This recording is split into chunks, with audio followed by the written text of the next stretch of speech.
තුන්වෙනි Microsoft Word පාඩම් මාලාව යටතේ අපි බලමු කොහොමද හදාගන්න ડોකියුමන්ට් එකක් සේව් කරන්නේ සහ ඒකේ තියෙන ටෙක්ස්ට් වලට විවිධ ඉෆෙක්ට් එකතු කරන්නේ කොහොමද කියලා. ඒ කියන්නේ ටෙක්ස්ට් එක වෙනස් කරගන්නේ කොහොමද කියලා. දැන් මෙතෙන්දි මේ ඡේදය මම මේ ඉන්ටර්නෙට් එකෙන් කොපි පේස්ට් කරපු එකක්. මේකෙදි ඉස්සර වෙලාම විකිපීඩියා එන්සයික්ලෝපීඩියා එකෙන් ගත්ත ඡේදයක් මේ තියෙන්නේ.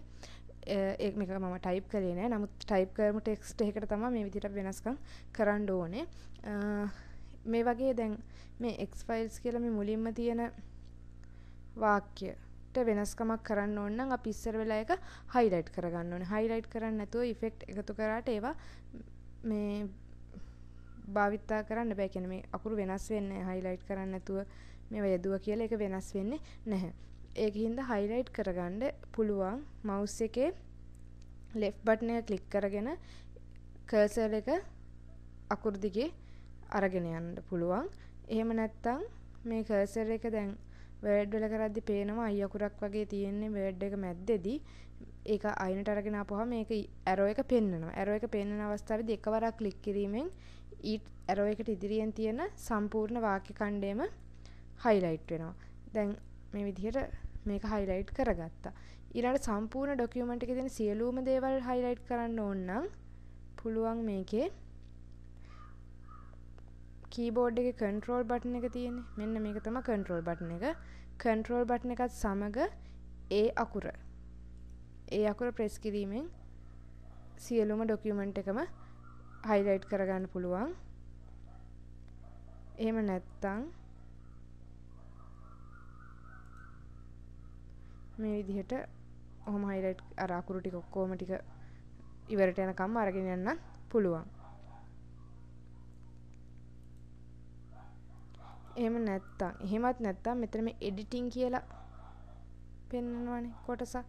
ඒකේ select කියන එක මත click කරලා select all command එකකිනුත් මේ මුළු document එකම select කරගන්න පුළුවන්. සාමාන්‍යයෙන් එහෙම document එකම select කරගන්න ඕන වෙන්නේ මුළු document එකටම මොකක් හරි වෙනසක් කරන්න යනවා නම් දැන් අපි මේ එක වාක්‍යයක් select කරමු. මුලින්ම තියෙන මේ X files කියලා type කරලා තියෙනවා. මට දැන් මේකේ font size එක එහෙම නැත්නම් මේ අකුරු වල විශාලත්වය වෙනස් කරගන්න පුළුවන් ඕනේ.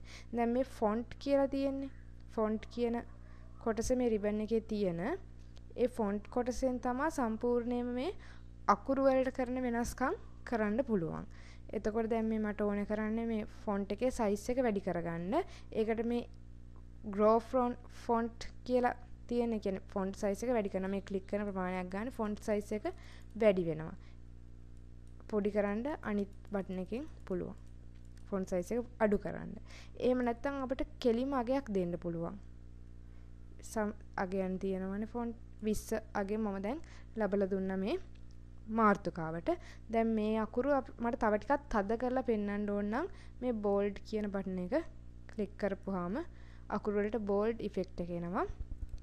ඊළඟට italic කියවා මේ අකුරු පොඩ්ඩක් ඇල අකුරු බවට පත් වෙනවා. underline කරපුවාම දැන් මේකේ අමුතු කියන්නේ මේක මාතෘකාව කියලා කැපිලා පේන ගතියක් තියෙනවා. ඒකට ඒ ඉෆෙක්ට් එක එකතු කරා bold italic underline කියන ඉෆෙක්ට් තුනම එකතු කරා. ඊට අමතරව font size එක වැඩි කරා. මීටත් වඩා අපිට දැන් මේකේ පාට වෙනස් කරන්න ඕනේ කියමුකෝ අකුරු වල. අපිට මේ තියෙන පාට වඩා වෙන පාටක් දාන්න. දැන් මම මේ නිල් පාට එකතු කරා. මේ font එකේ කරන සියලුම වෙනස්කම් මේ font කියන එකෙන් කරන්නේ.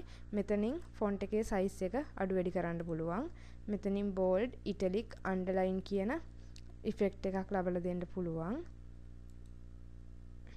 එහෙම නැත්නම් දැන් මේකේ මේ අකුරු වල මේ සියලුම අකුරු ටික කැපිටල් කරන්න ඕන නම් මේක highlight කරලා upper case කියන එක select කරපුවාම මේ සියලුම අකුරු ටික කැපිටල් වෙනවා. සියලුම ඒවා මේ simple කරන්න ඕන නම් lower case කියන එක select කරන්න පුළුවන්. එහෙම නැතුව මේ අර තිබ්බ විදිහට මේ මුල් අකුර විතරක් කැපිටල් තියන්න ඕන නම් මේ විදිහට මේ sentence case කියන එක පාවිච්චි කරන්න පුළුවන්. මම upper case කියන එක apply කරනවා. ඒ කියන්නේ සියලුම අකුරු capital වලින්.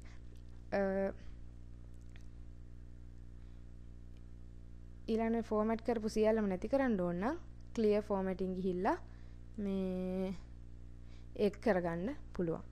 දැන් මේ font යටතේ තියෙන සියලුම දේවල් ටික අපි කරලා බැලුවා. ඒ කියන්නේ font එකේ size එක මේ font size එක අඩු වැඩි කරන හැටියක් බැලුවා.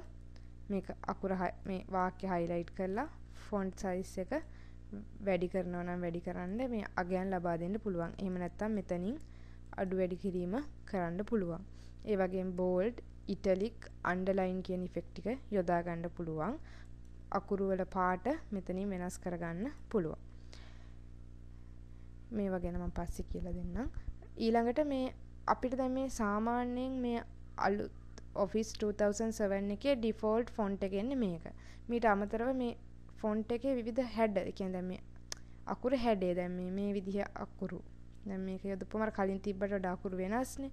ඒ විදිහට අපිට Tamanට කැමති highlight කරපු කොටස විතරක් Tamanට කැමති font එකකින් පෙන්න ගන්න පුළුවන්. දැන් මේ එක එක විදිහ අකුරු තියෙනවා. මේ ලස්සන ෆොන්ට් එකක් යූස් කරන්න පුළුවන් මොකක් හරි අපි ඒ ડોකියුමන්ට් එක ක්‍රියේට් කරනකොට.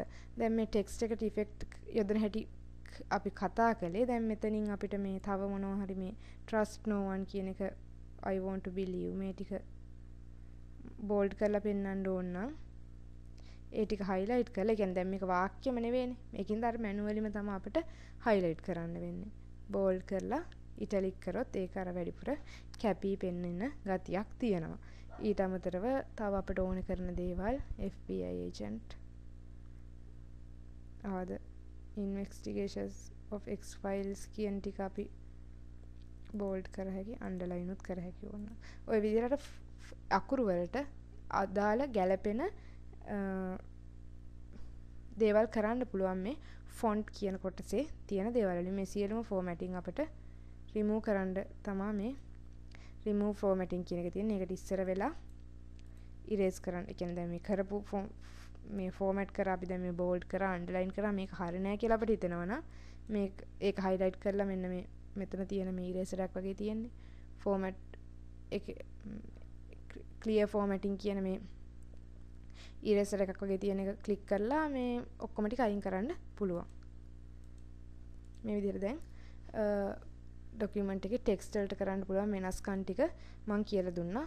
මේ font කියන කොටසේ තියෙන. දැන් bold, italic, underline කියන දේවල් කරා. මේ ටික මම පස්සේ කියලා දෙන්නම් කීවා. case එක change කරන හැටි කියන්නේ මේ සියලුම දේ trust no one කියන කොටසම capital කරන්න ඕන නම් upper case කියලා සියලුම අකුරු ටික capital කරන්න පුළුවන්. සියලුම අකුරු simple කරන්නත් පුළුවන්. එහෙම නැත්නම් මුල් අකුරු විතරක් capital වෙන විදිහට sentence case එක තියන්නත් පුළුවන්. තමන්ට කැමති විදිහට මේ capital simple කරන එක මෙන්න මෙතනින් වෙනස් කරන්න පුළුවන්. bold, italic, underline කියන මේ තුනෙන් යොදා ගන්න පුළුවන්. font size එක වෙනස් කරන්න මෙතනින් පුළුවන්. ඊට අමතරව චුට්ටක් කියන්නේ පොඩ්ඩක් වැඩි කරගන්න ඕන නම් මේ විදිහට මේකෙන් මේක එකපාරක් ක්ලික් කරපුවාම font size එක එකකින් වැඩි වෙනවා. මේක කරපුවාම එකකින් අඩු වෙනවා. ඒ විදිහට එකකින් නෙවෙයි දැන් මෙතන මේ පහළට යනවා. දැන් තියෙන්නේ 22 නේ. මේ ක්ලික් කරපුවාම 24ට යනවා. ඊට පස්සේ තියෙන්නේ 24 නේ. ඒ විදිහට වෙනස් කරගන්න පුළුවන් මේ කොටස පාවිච්චි කරලා. ඊළඟට අපිට මොකක් හරි කොටසක් මේ කොටස අපිට highlight කරලා පෙන්වන්න ඕනේ. නම් අපි කැමති පාටකින් අපි සාමාන්‍යයෙන් highlight කරනවානේ මේ පොතක highlight කරන විදිහටම කැමති පාටකින් highlight කරලා පෙන්වන්නත් පුළුවන් මේ highlight කියන එක පාවිච්චි කරලා text highlight color එක දීලා මොකක් හරි දැන් මේ විදිහට ඒක ඉස්සරලා ක්ලික් කරලා highlight කරොත් ඒ දැන් මේ highlight icon එක පේනවා word වලට කියවම මේක ක්ලික් කරගත්තාම ඊට පස්සේ ඒකෙන් highlight එක ක්ලික් කරලා highlight කරන සියලුම තැන් වලට ඒ color එක apply වෙනවා. ඒක අයින් කරන්න ඕන නම් ආපහු සැරයක් ඒක මත ක්ලික් කරපුවම සාමාන්‍ය විදිහට highlight වෙනවා. no color කියලා දුන්නාම highlight color එක නැතු වෙනවා. ඉතින් ඒ කියන්නේ අපි දැන් මේ ටික highlight කරගන්න ඕන නම් ඉස්සර වෙලා ඒක highlight කරලා මෙතනින් color එකක් ඉස්සර වෙලා highlight කරලා මෙතනින් color එකක් දෙන්නත් පුළුවන්. එහෙම නැත්නම් මට ඒක මතම ක්ලික් වුණොත් සුදු පාටමයි එන්නේ. විදිහට highlight කරලා මෙතනින් මේ ඊතලෙන් ක්ලික් කරලා කලර් එකක් දෙන්නත් පුළුවන්. එහෙම නැත්නම් මේකමත් එකවරක් ක්ලික් කරලා දැන් පාටක් තෝරලානේ තියෙන්නේ. අපිට highlight කරන්න ඕන එක highlight කරන්නත් පුළුවන්. ඒ ක්‍රම දෙකෙන්ම පාට දාගන්න පුළුවන්. ඊළඟට මේක අපි මේ highlight වෙන එක normal highlight කරන්න ඕන නම් ආපහු මේක මත ක්ලික් කරනවා. එතකොට ආය මේ normal විදිහට highlight වෙනවා පාට එන්නේ නැහැ. දැන් මේ highlight කරපේව අයින් කරන්න ඕන නම් සාමාන්‍ය විදිහට මේක highlight කරලා මෙතනින් no color කියලා දුන්නාම මේ highlight කරපු පාට අයින් වෙලා යනවා. text format කරන හැටි තමයි දැන් මේ පාඩමෙන් කරේ. ඉතිරි පාඩම් වලදී තවදුරටත් Word පාවිච්චි කරන හැටි කියලා දෙන්න. ඊළඟට මේක save කරගන්න ඕනේ. දැන් අපි හදපු document එක save කරගන්න හැටිත් ඊළඟ පාඩමේදී කියලා දෙන්න.